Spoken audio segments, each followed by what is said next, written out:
Are you looking for an athletic scholarship? You're in the right place. This is the Recruit Me Athletic Scholarship Podcast, the longest-running podcast on recruiting and athletic scholarships. We're here to help your family navigate the recruiting road all the way to an athletic scholarship. He's a recruiting expert and a dad of 2 college athletes. He has a wealth of experience to share. Here's Recruit Me CEO, Brent Hanks. Welcome to episode 509 of the Athletic Scholarship Podcast. The Athletic Scholarship Podcast celebrated its 500th weekly episode recently and is proud to be the world's longest-running athletic recruiting education podcast. Like the intro said, my name is Brent Hanks, and I'm the host of the Athletic Scholarship Podcast and the owner of Recruit Me, an athletic recruiting education business. I want to thank you for listening to the Athletic Scholarship Podcast today, and also thank those who are frequent listeners. Please like or follow the Athletic Scholarship Podcast on your favorite podcast app, and listen weekly to get 15 minutes that will change your athletic scholarship future. Also, I invite you to visit the recruit-me.com website for more free and inexpensive recruiting tools and resources from Recruit Me. Here, after the 500th episode of the Athletic Scholarship Podcast, I'm going to give you episodes that highlight different aspects of the 7 steps to an athletic scholarship from the Recruit Me 3.0 athletic scholarship system. The 7 steps are: Step 1, select the right schools to contact. Step 2, write a great introductory email. Step 3, create your one-sheet player profile. Step 4, build your own recruiting questionnaire. Step 5, track your communications. Step 6, send one-page or one-paragraph updates. And Step 7, make your school choice wisely. Episodes 502 through 508 take you through the first 5 steps of the 7 steps to an athletic scholarship. They are all intertwined to lead to the final step, step number 7, make your school choice wisely. Today on episode 509, I will cover step 6, which is send one-page or one-paragraph updates. By this time, you have been communicating with college coaches and have interacted with many of them. Step number 6, sending updates, will be done by the student-athlete to college coaches. Coaches they both have and have not heard back from. You, the student-athlete, will send updates to college coaches to try to entice a coach to contact you back or to create a relationship that might lead to a visit and or an offer. Also, updates will be sent to coaches that you have been in contact with and or have visited, but no offer has been received. Step number 6 is sometimes overlooked by the potential student-athlete and their families, especially when a coach shows some interest. They stop working the deal, thinking that the coach will continue to think about them and keep contacting the potential student-athlete. Depending on what grade you are in high school and also what level of play you are contacting, you may not have had much contact back from college coaches. There are still rules on contact periods, and mainly the NCAA Division II and Division I levels can't do very much personal contacting until a high schooler's junior year. Plus, there are dead periods and non-contact periods on many of the sports calendars. Go to the NCAA.org, the NAIA.org, and the NJCAA.org websites for contact calendars. This step is much like an advertising campaign for a business or a prospecting campaign for a salesperson. My previous business was a salesperson and then our marketing person for our family Chevrolet dealership. As a salesperson, I didn't just sit behind my desk and wait for somebody to walk in my office and say that they wanted to buy a car. I might have sold 1 car a year by a customer just walking in and saying that they wanted that car. And here's my money. Where do I sign? 99.9% of my sales were from the dealerships and Chevrolet's advertising and marketing. My personal prospecting of customers, of people I knew, friends and family, and by me following up with customers. A customer comes in to look at a truck on a Saturday afternoon. I introduce myself with a handshake and a greeting, which is my introductory email. Then I show them the features on the truck and also ask questions about where they live, what kind of work they do, questions about their family, where they grew up, how are they going to use the truck. These inquiries are like the player profile and the recruiting questionnaire. We might take a test drive and then get the customer's name, phone number, and email address. After the test drive, the customer might say they need to leave to go to a Saturday night dinner and they will come back next week. After the customer leaves, I would go into our tracking system, our CRM, Customer Relation Management System. A Grok CRM definition is a strategy technology and a set of practices that companies use to manage and analyze interactions with current and potential customers. The goal is to improve business relationships, boost customer satisfaction and loyalty, increase sales, and streamline processes.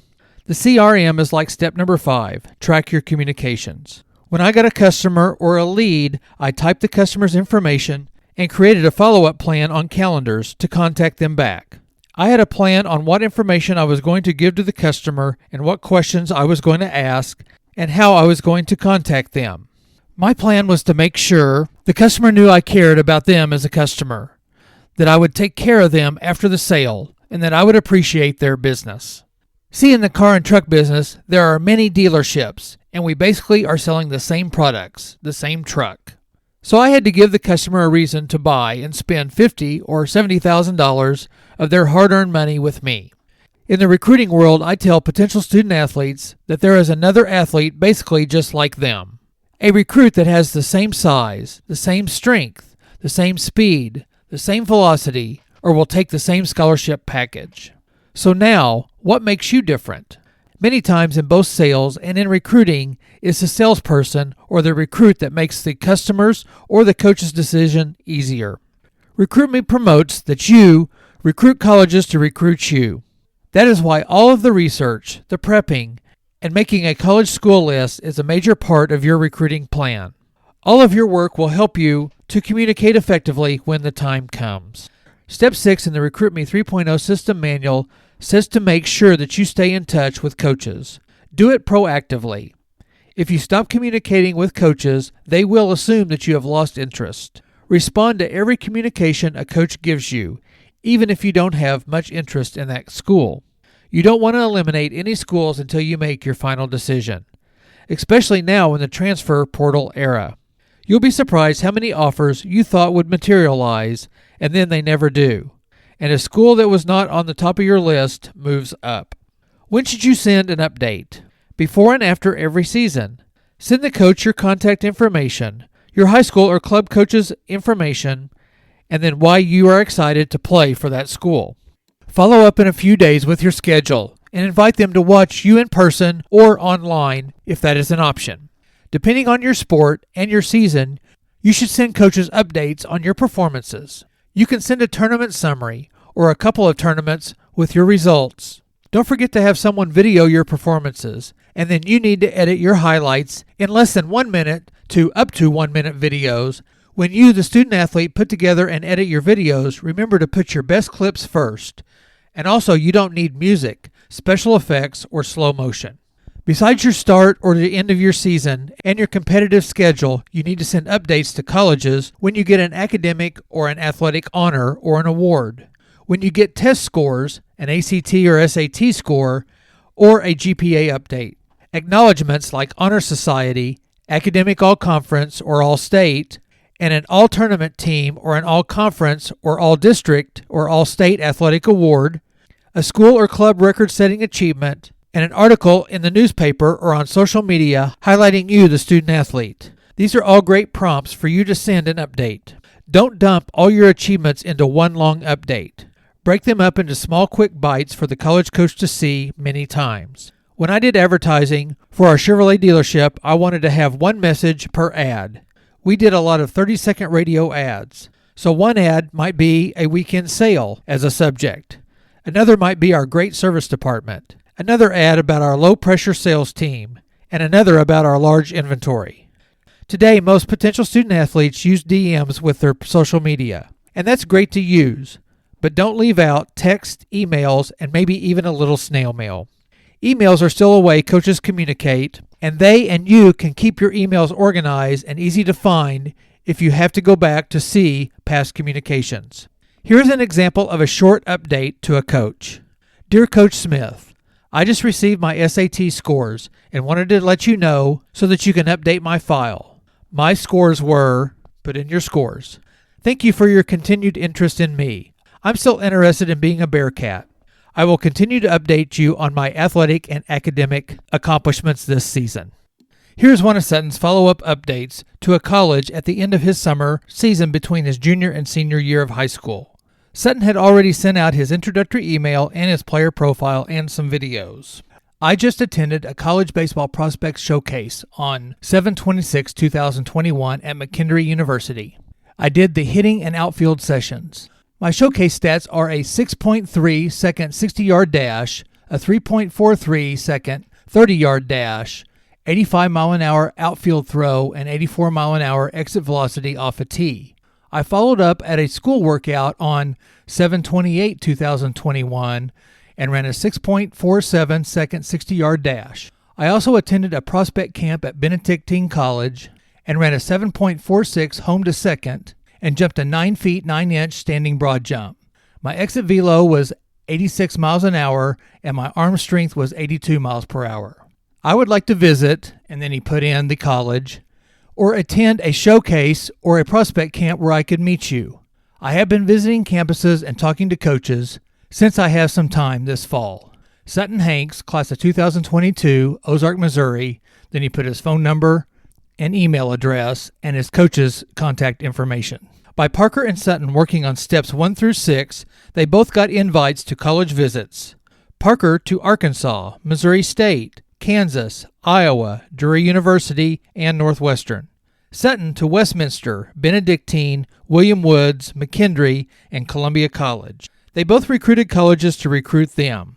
Their plan to research, contact, track, and follow up with college coaches got both of them their right fit opportunities, both academically, athletically, and don't forget, socially. Parker had a COVID-riddled 4 years of both baseball and classwork from 2018 to 2022 at Northwestern. Sutton just graduated from Columbia College Saturday and completed both his undergrad in finance and his college baseball career from 2022 to 2026. The Recruit Me 7 Steps to an Athletic Scholarship truly benefited our family. Here again are the 7 steps to an athletic scholarship. Step 1, select the right schools to contact. Step 2, write a great introductory email. Step 3, create your own one-sheet player profile. Step 4, build your own recruiting questionnaire. Step 5, track your communications. Step 6, send one-page or one-paragraph updates. And Step 7, make your school choice wisely. Next week, I will break from giving you the 7 steps, which would be the 7th step, make your school choice wisely. Episode 510 will be a look back at Sutton's last 4 years of college and college baseball. Like I mentioned earlier, Sutton graduated last Saturday and will be out in his new professional working world soon. I'll also reflect a little on both of Sutton and Parker's experiences and also of Lori and my experiences. I would like to invite you to like and subscribe to the Athletic Scholarship Podcast on your favorite podcast app, or schedule on your calendar to go to the recruit-me.com website every Tuesday to get the newest The Athletic Scholarship Podcast episode. Also on the recruit-me.com website, you can listen to past The Athletic Scholarship Podcast episodes. Also on the recruit-me.com website, there is an opportunity for you to save money, time, and anxiety in your recruitment by getting the Recruit Me 3.0 Athletic Scholarship System for only $39. The Recruit Me 3.0 manual, workbook, and worksheets walk you through the step-by-step ways of getting an athletic scholarship. There are 2 best times to start your recruiting plan. Number 1 is as you enter your freshman year of high school, and number 2 is today. So go to the recruit-me.com website today. Thank you for listening to the Athletic Scholarship Podcast, and join me next week for episode 510 of the world's longest running athletic recruiting education podcast.